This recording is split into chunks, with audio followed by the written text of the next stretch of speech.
च सुरेन्द्रे च कौशिके पाद संस्पृशि निर्विशेष मनस्काय श्री वीरस्वामिने नमः। इस सृष्टि में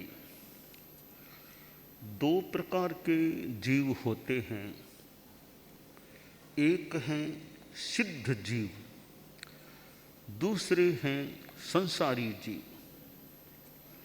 सिद्ध जीव मोक्ष में पहुंच चुके हैं। जन्म मरण की परंपरा से वे मुक्त हैं। उनके न शरीर है, न वाणी है, न मन है, फिर श्वासोच्छ्वास तो हो भी कैसे, न पर्याप्ति है। यानी शरीर से संबंधित या शरीर सापेक्ष कोई भी अवयव और प्रतिक्रिया, कार्य, प्रवृत्ति कुछ भी वहाँ नहीं होते हैं। केवल ज्ञान, केवल दर्शन से वे संपन्न हैं। आनंद यानी परम सुख में उन्हें हम मान सकते हैं। तो वे न हमें यहाँ अभी दिखाई दे रहे हैं, बस हम उनका स्मरण भले नवकार मंत्र के माध्यम से और किसी रूप में कर लें। तो वे सिद्ध जीव हैं और एक दो तीन नहीं, अनंत अनंत जीव सिद्ध हैं। जीवों का दूसरा प्रकार संसारी है। संसारी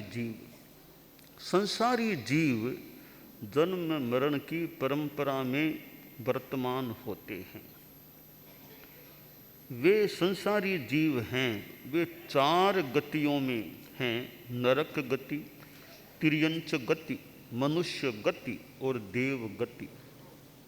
इन चार गतियों में वे हैं। बस इन्हीं में उनका जन्म मरण हो रहा है। और जब कभी वे केवल ज्ञान को प्राप्त हो जाएंगे, फिर उसी जीवन के बाद मोक्ष में भी चले जाएंगे। जब तक मोक्ष में नहीं जा पाए हैं, नहीं जा पाते हैं, तब तक वे संसारी जीव हैं। बाद में मोक्ष में चले जाएंगे, फिर वे सिद्ध जीवों के विभाग में सम्मिलित हो जाएंगे। चार गतियां हैं। 84 लाख जीव योनियां बताई गई है। 7 लाख पृथ्वी काय, 7 लाख अपकाय, 7 लाख आदि आदि 84 लाख जीव योनियां हैं। इनमें मनुष्य भी हैं। हम सभी मनुष्य हैं और संगी मनुष्य हैं। एक दूसरे किस्म के और मनुष्य बताए गए हैं। वे असंगी मनुष्य होते हैं और ये सामान्यतया हमको दिखाई नहीं देते, सूक्ष्म होते हैं, छोटे होते हैं।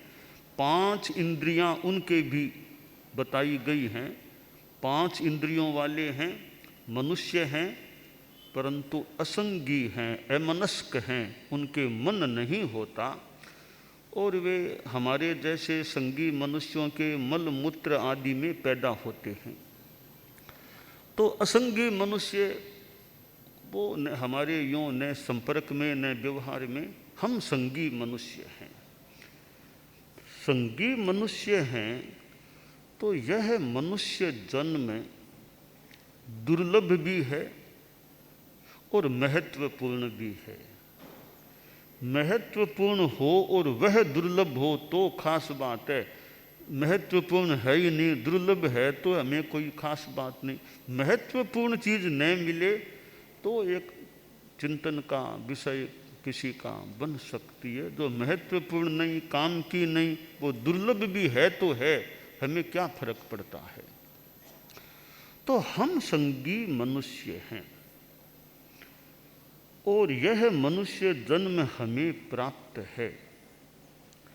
अब इस मनुष्य भव में जो हम जैसे आदमी हैं, मनुष्य हैं, उनमें कई अधम कोटि के भी हो सकते हैं। अधम किस लिए? कि इतना पाप कर लेते हैं कि पाप करके 7वीं नरक में जाने वाले, सबसे नीची, सबसे निकृष्ट, सबसे खराब जो स्थान है नरक में भी, वहाँ जाकर पैदा हो सकते हैं संगी मनुष्यों में कोई कोई। और यह भी बताया गया है, या बात है कि मनुष्यों में कई इतने बढ़िया होते हैं कि मृत्यु के बाद मोक्ष में चले जाते हैं। कहाँ तो 7वीं नरक और कहाँ मोक्ष, दोनों ध्रुव हैं, एक एकदम मोक्ष में या कोई एकदम 7म नरक में। और बीच में कई मनुष्य हैं जो कोई देवलोक में जाते हैं, कोई और किसी नरक में, कोई त्रियंच गति में, कोई वापिस मनुष्य बन जाते हैं। तो संसार में मनुष्य जो संगी हैं वे अधम प्राणी भी हो सकते हैं और सर्वोत्तम प्राणी भी हो सकते हैं। आदमी के भीतर हिंसा के संस्कार भी हैं, असत संस्कार भी हैं, अंधकार भी है। तमसो मां ज्योतिर्गमय असतो मां सद्गमय मृत्योर मां अमृतम गमय। ये जो वाक्य हैं या सूक्त हैं कि मुझे अंधकार से प्रकाश की ओर ले जाओ, असत्य से सत्य की ओर ले जाओ, मृत्यु से अमरत्व की ओर ले जाओ। अध्यात्म की साधना के द्वारा अंधकार से प्रकाश की ओर, असत्य से सत्य की ओर और मृत्यु से अमरत्व की ओर गति हो सकती है। इसके लिए साधना की भी अपेक्षा, कई साधु बनते हैं, कई और किसी रूप में साधक के रूप में साधना करने वाले हो सकते हैं। फिर आम आदमी है, मान लो सन्यासी नहीं बन सकता, साधक भी बढ़िया नहीं बन सकता, अच्छा आदमी बने। वो अच्छा आदमी सभी बने और बच्चों पर, विद्यार्थियों पर ध्यान दिया जाए, उनको शिक्षा के साथ ही कुछ ऐसी चीज दे दी जाए, ऐसी दवाई मानो एक दे दी जाए कि अच्छे संस्कार आने की संभावना बन सके। आज अनुव्रत उद्बोधन सप्ताह का अंतिम और 7वां दिन है। 1 अक्टूबर से शुरू हुआ यह साप्ताहिक कार्यक्रम आज अपने शिखर दिवस या अंतिम दिन तक पहुंच गया है। और आज यह जीवन विज्ञान दिवस, जीवन विज्ञान की बात, परम पूजनीय आचार्य श्री तुलसी के समय अनुव्रत भी शुरू हुआ, प्रेक्षा ध्यान भी शुरू हुआ, तो जीवन विज्ञान का भी जन्म हुआ। आचार्य श्री महाप्रज्ञ जी इससे जुड़े हुए थे, प्रेक्षा ध्यान से भी और फिर यूँ जीवन विज्ञान से।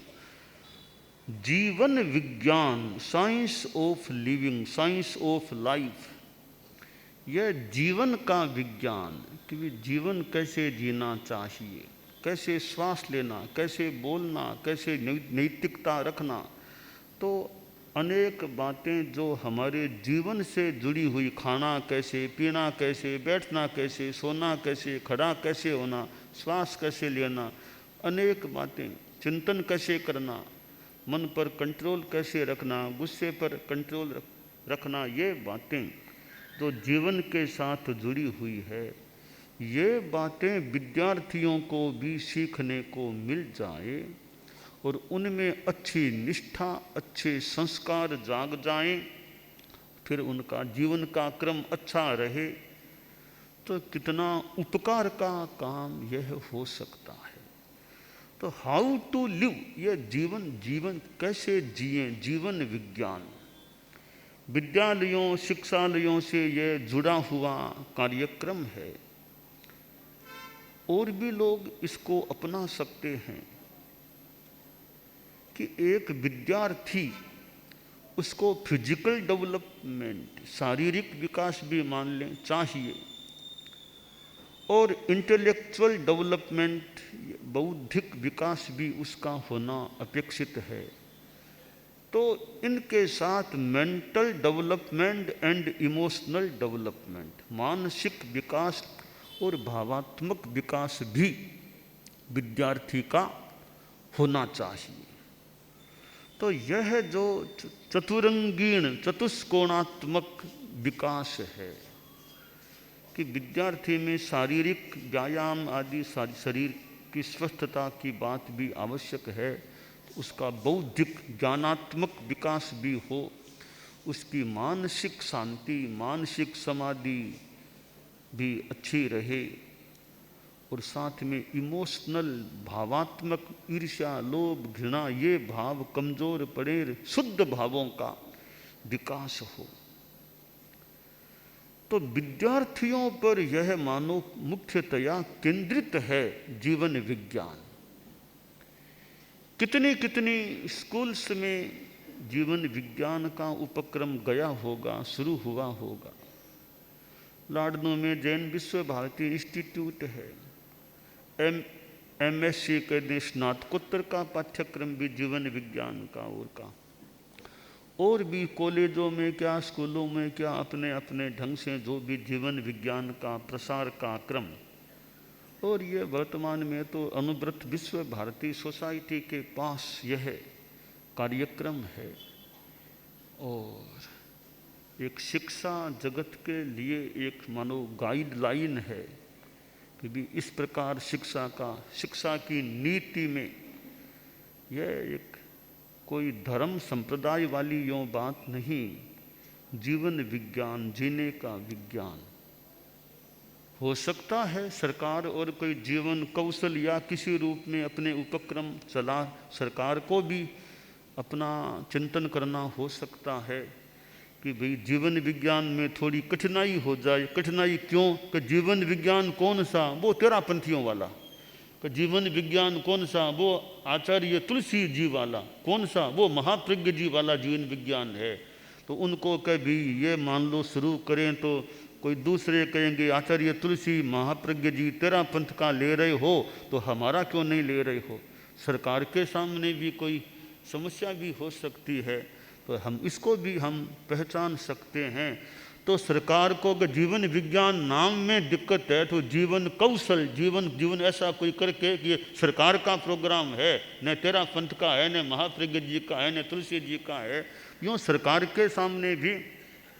इसलिए हम सरकार की समस्या को भी हम अनुभव करें भी सरकार की अपनी क्या समस्या हो सकती है कि जैन धर्म का तेरा पंथ का चलाया हुआ ले लेंगे तो सनातनी बोलेंगे हमारा भी लो, हमारा पतंजलि का लो, हमारा वो लो, और कोई कहेंगे हमारा मेडिटेशन का प्रोग्राम इंक्लूड करो कोर्स में। तो सरकार एक का ले ले औरों का नहीं ले, फिर थोड़ा उनके सामने भी संघर्ष हो जाए, समस्या हो जाए। तो सरकार अपने ढंग से सोच सकती है, सोचना चाहिए भी एक दृष्टि से कि सरकार कहीं एक पर बंधी हुई सामने न आ जाए। तो फिर वो हो जीवन विज्ञान नाम से न ले करके और कोई नाम लगा के थोड़ा इनका ले लें, थोड़ा उनका भी ले लें, सब मिला जुला करके एक अपना अलग से अपना वो प्रोग्राम बना लें। तो यह नाम जीवन विज्ञान नाम देने में कहीं सरकार के सामने कठिनाई भी हो सकती है। अनुव्रत को भी कह दें, अनुव्रत कौन सा? वो तुलसी जी वाला अनुव्रत है। ये तो कोई कहने को तो कह दे भी, परंतु भी हम कहीं भी अनुव्रत हमारा प्रोग्राम है। आप जिस रूप में चाहो, विद्यार्थियों में लोगों में मूल अच्छे संस्कार नैतिकता संयम ये बातें आनी चाहिए। तो हमारी बातें आप देखिए अच्छी लग रही हो आपकी तो आप इनका उपयोग करें। तो यह जीवन विज्ञान इसकी जो आत्मा है कि विद्यार्थी में इमोशनल डेवलपमेंट भी हो, मेंटल भी डेवलपमेंट हो, संस्कार अच्छे आए, नैतिकता आदि की बातें हों। तो यह स्कूलों कॉलेजेज विश्वविद्यालय आदि जो हैं, स्कूल कॉलेज यूनिवर्सिटी, इस क्षेत्र में यह है जीवन विज्ञान का उपक्रम। तो आज कितने शिक्षा संस्थानों में हमारे साधु साध्वियाँ गए होंगे, कार्यकर्ता गए होंगे, समण समणियाँ गए होंगे, इस जीवन विज्ञान या विद्यार्थियों के कल्याण की बात को लेकर के। और अनुव्रत विश्व भारती सोसाइटी ये गीत गायन प्रतियोगिता, चित्रकला ऐसी जो चलाते हैं, उनके माध्यम से भी शिक्षा संस्थानों से संपर्क होता है और वह भी एक उपाय है। उसके माध्यम से भी कुछ दिमाग में बात पहुँचे। बच्चे अनुव्रत का गीत गाएंगे, अच्छे गीत गाएंगे तो थोड़ा बहुत कहीं भीतर में संस्कार भी जा सकता है। चित्र अच्छा बनाएंगे कोई, उससे अच्छी बात आ सकती है।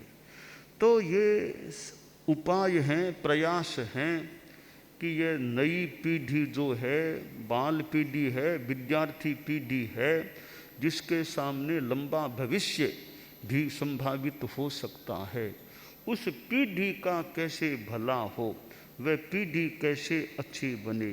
तो अनुव्रत उद्बोधन सप्ताह में यह जीवन विज्ञान दिवस है और स्कूलों आदि में आज के दिन यानी जीवन विज्ञान दिवस के दिन जगह जगह प्रोग्राम हों तो एक शिक्षा जगत में भी हलचल, थोड़ी एक आंदोलन, मूवमेंट हो सकता है भी कि यह भी कोई बात है कि विद्यार्थी प्रैक्टिकल भी कुछ करें, प्रयोग भी करें, अच्छे संस्कारों की बात को समझें भी। तो वैसे ये तो सरकार का भी काम ही है कि बच्चों में अच्छे संस्कार आएँ। सरकार भी अपने ढंग से संभवतः सोचती भी है शिक्षा नीति में क्या बदलाव करना, कैसे नवीनता लाना, कैसे और ज़्यादा शिक्षा कल्याणकारी बने, उपयोगी बने। इस दृष्टि से भी सरकार में ये उपक्रम भी, नया आयोग, नई शिक्षा नीति जैसी चीज़ें। तो मूल बात है कि सरकार हो, हम लोग हों, समाज हो, मूल बात है बच्चों का भला हो, बच्चों का अच्छा धार्मिक आध्यात्मिक विकास हो। ठीक है, एक धर्म संप्रदाय की बात वहाँ मान्य न भी हो कि एक धर्म की बात कहेंगे तो थोड़ा कहीं विद्रोह भी हो जाए, उचित भी न हो। तो किसी संप्रदाय की ऐसी बात न कर, एक कॉमन बात जो बच्चों के लिए हितकर हो, ऐसा उपक्रम विद्या संस्थानों में चले तो विद्यार्थियों के लिए कल्याण की बात हो सकती है। छोटे छोटे बच्चे हैं, थोड़े बड़े भी हो जाएं, अब 16 वर्ष, 17, 18 ये वर्ष की जो अवस्था है, 13, 14, 15, 16, 17, इस अवस्था में विद्यार्थियों को कोई अच्छा गाइडेंस मिलता रहे कि वो उत्पथ में न जाएं, गलत रास्ते में न जाएं। ये जो एलिवेट का कार्यक्रम 2023 में भी चला था कि भी ये ड्रग्स जैसी चीज़ों के आकर्षण में, उसके फंदे में कह दें जो नुकसानकारी हो, उसके फंदे में फंस न जाएं। तो स्कूलों में, कॉलेजों में ऐसे प्रोग्राम को तो बड़ी चाह से प्रिंसिपल आदि करा भी सकते होंगे, भी अच्छी बात बताने आए हैं, हमारे बच्चों के लिए हितकर बात है और काम करे, उसका नाम भी हो तो ऐसे क्या बात है भी। अनुव्रत के लोग आए हैं, यह कोई जैन धर्म की बात करने के लिए नहीं, ये बच्चों के जीवन की भलाई की बात करने के लिए आए हैं। तो हम ये शिक्षा जगत के विकास के लिए, भलाई के लिए ये जीवन विज्ञान के माध्यम से जो काम करते हैं या स्कूल आदि में जाते हैं, और हम तो यात्रा में बिहारों में बहुत बार शिक्षा संस्थानों में ही ठहरते हैं और कई बार हमारे संत और बास टीचर्स आदि से मीटिंग करते हैं। विद्यार्थियों में भी हमारे कुछ प्रोग्राम होते हैं, टीचर्स से हमारा संपर्क होता है, प्रिंसिपल आदि से, और वो काफ़ी रुचि से हमारी बात को यूँ सुनते भी हैं। ऐसा लगता है बहुत काफ़ी यूँ अनुकूलता से बात को ग्रहण करने का या सुनने का प्रयास करते हैं। बच्चे भी बहुत अच्छी संख्या में कई बार यूँ जितने भी संख्या आ जाते हैं। तो ये जीवन विज्ञान का कार्यक्रम हमारे कितने साधु साध्वियाँ समणियाँ कहाँ स्कूल आदि में शिक्षा संस्थान में गए होंगे, जाते हैं, और हमारा तो बिहारों में काफ़ी संपर्क शिक्षा संस्थानों से होता है। तो यह उपक्रम जो आज जीवन विज्ञान दिवस अनुव्रत उद्बोधन सप्ताह के अंतर्गत है, तो ये अच्छा कार्य चले। अनुव्रत विश्व भारती सोसाइटी ने जो पुस्तकें भी सामने आई हुई है, जीवन विज्ञान के पाठ्यक्रम की किताबें भी आई हुई हैं, तो वो किताबों का अच्छा उपयोग बच्चों के लिए हो। किताबों अंग्रेजी में के और ज़रूरत हो तो अन्य भाषाओं में भी ज़रूरत हो। वो हमारे पास गृह मंत्री जी आए थे, अमित शाह जी, उन्होंने कहा हमें यानी अनुवाद 22-23 भाषा में अनुवाद करा दें खोजेगा आपके साहित्य और का। तो ऐसी किताबें जिस प्रांत की भाषा में विद्यार्थी पढ़ें, गुजराती, मराठी, कन्नड़, उस भाषा में अगर जैसी ज़रूरत हो उपलब्ध हो जाए, वो ज़्यादा वहाँ के बच्चों के लिए, शिक्षकों के लिए सुपाठ्य सुबोध भी हो सकता है। तो ये जीवन विज्ञान का जो कार्यक्रम है वो विभिन्न भाषाओं में साहित्य का अपेक्षानुसार अनुवाद होने से वो वहाँ के स्थानीय लोगों के लिए ज़्यादा एक ग्राह्य बन सकता है। तो अनुव्रत विश्व भारती सोसाइटी इस जैसा उचित लगे इस विषय में भी ध्यान दे सकती है।